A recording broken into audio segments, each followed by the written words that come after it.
Welcome back to this new module. What we're going to create today is this process data table, hopefully for your data.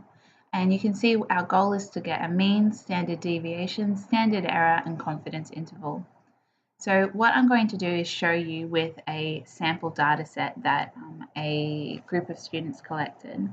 So you can see here we've got different potato slices, all starting with different masses, that's the initial mass, and we place those potato slices in different sucrose concentrations, and you can see we've got distilled water, 10% sucrose, 30%, etc.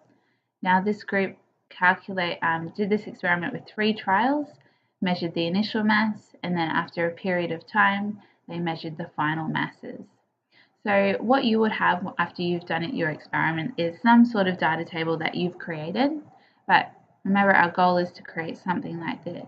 So what I did with this raw data, this raw experimental data, I started to organize it, and you can see I've done my different sucrose concentrations across the top, but then I soon realized that data table wasn't working for me, so I went a different way and did them across the side. So you're just going to have to muck around and see what works for you. This took me about 40 minutes to create this once I realized I didn't want to do this and go this way, but it's worth it in the end until we get something that's going to work. Once I've organized that, what we can see is I've got those 4 headings here: mean, standard deviation, standard error, and confidence interval. For this particular set of data, I have to do 2 initial calculations before I get to that point, and that's just because of the type of data this experiment produced. So you just need to think about what you need to do first.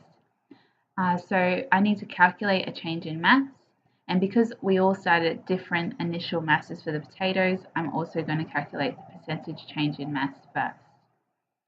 So to get the change in mass, if ever I want Excel to do a calculation for me, I'm going to hit equals, and that's regardless of any calculation, always hit equals first.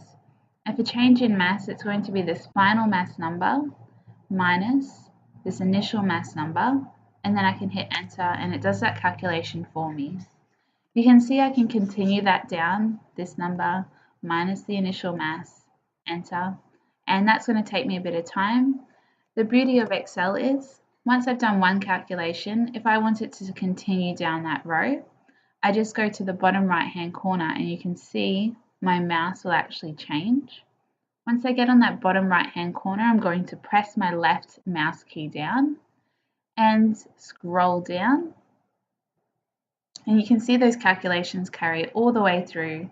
And if I click on, for example, this one here, you can see it says up here tells you what's in that box, what the calculation is.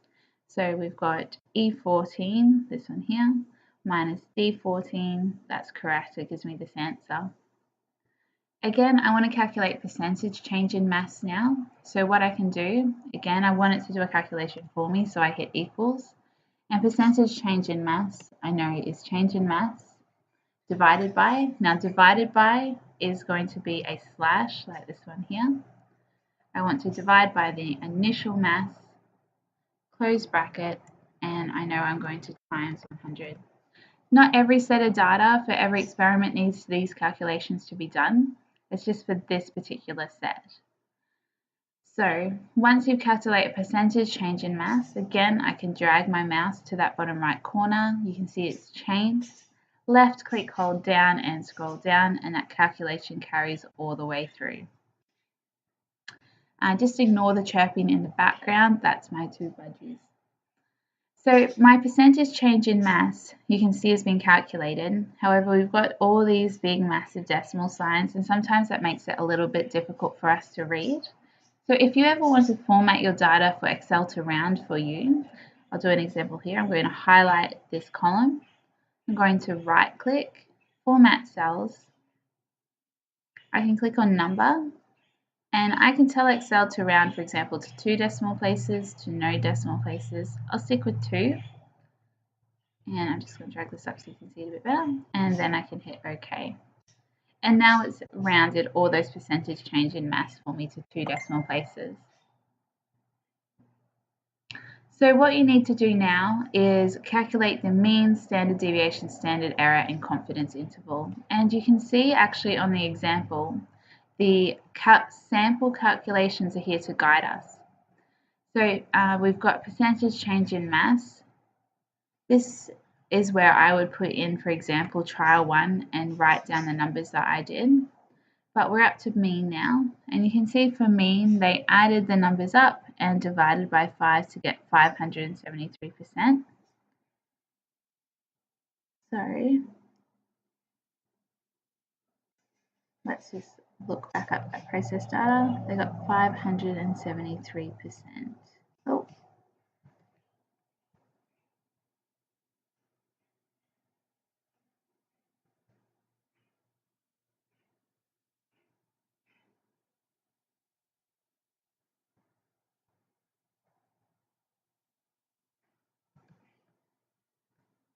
I am struggling to even see where they've written that. Sorry, let's look at the numbers. 441.67.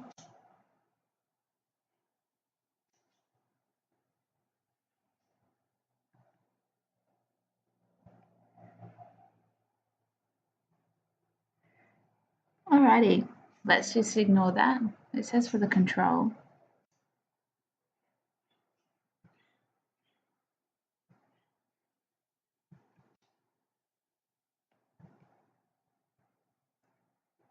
Right, apologies, ignore that. Anyway, the point of this is you can see they've done a standard mean calculation where they've added the numbers up and divided by the number of trials.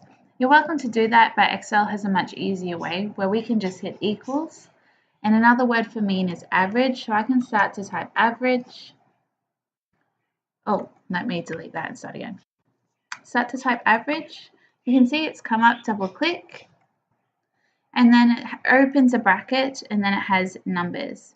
So we want the average of these three, the 0% distilled water. So I've clicked the 3, or I've highlighted the 3. I want the trials averaged. Close the bracket and hit enter. And then here it's got the mean for the 0%. To make that clearer, I'm going to highlight these boxes and hit merge and center. And here it's more clear that this is the mean for the 0%. I'm going to go ahead and merge these boxes now to make it a little bit clearer for us that it's going to be across all of these three. And bear with me, we're going to do it with these other numbers as well.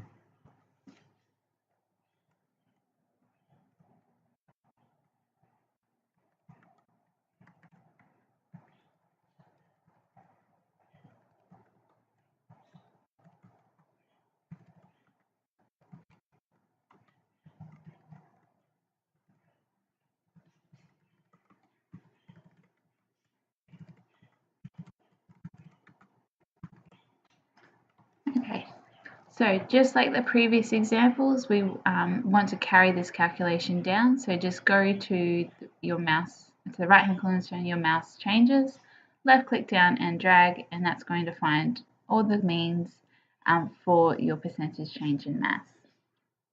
Next, we want standard deviation. So up here you can see for standard deviation, it was calculated in Excel by using the stdevdv function. So if we go equal stdev, and we want it for the sample population, and we want it for these ones here,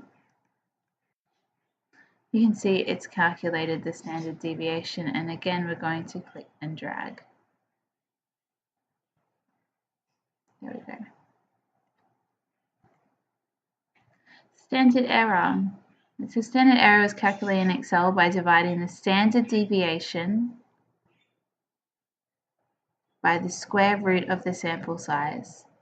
So standard deviation divided by the square root of the sample size. So equals standard deviation divided by the square root. We start to write, there we are, square root. Sample size, there was 3 trials. So we're going to say divided by 3, close bracket and equal. And that's our standard error calculated. Finally is our confidence interval. Again, we're using this sample calculation as a guide. You will have to go and complete this sample calculation table yourself using numbers that apply to your data. Finally, confidence interval was calculated using the confidence.t function, and we can see here it says 0.05 s and n. So it's going to be, when we do our brackets, 0.05 is a standard number. Everyone will be using that. S is our standard deviation and n is number of trials. So equals confidence t, open bracket, the alpha is that number 0.05 that was in the sample calculations. Standard deviation, there it is, comma, sample size is 3 trials for this experiment, this group. Enter, and again we're going to drag that calculation through, and there we go. So this is a very simple way to create this process data table. Now, what I want you to just take note of this table is they've got the chlorella species mass, and you can see here it says grams plus minus 0.01.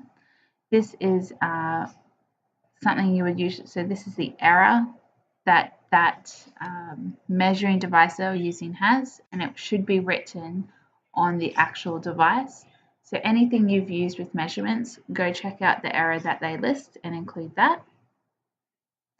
You'll notice when they have the standard deviation, they've got here written plus minus 138, plus minus 62, and the confidence interval again is plus minus. So that is important to note, and you can see over here where they've written confidence interval, we've got the 95%, so I've got that there. That's important that you've got that 95% written there as well. This plus minus is a little bit hard to add into Excel, so what I suggest is that when you copy this table over to Word, you add in those plus minus figures. To add them, oh, I can't do that. To add the plus minus symbol, all you do in Word is go Insert Equation, and you'll notice that the plus minus symbol is the first one there. So you can do that when you're copying that over to your Word document. Finally, the last thing I want to point out is it says here they've got the shaded area, that's correct, and they've got a little dash down here. It says shaded area was an outlier. It's anomalous with respect to the rest of the data, and it was removed during data processing. So if you have some experiments where majority of your trials are showing something, but one is way out of proportion, for example, this one here maybe, and this one here, you can see that this is probably an anomaly. This says that you are welcome to take out that anomaly during your data processing. So that's something to think about if you think it's going to skew your data a particular way. So you're welcome to do that. Just make sure you make note like this example has. Thank you.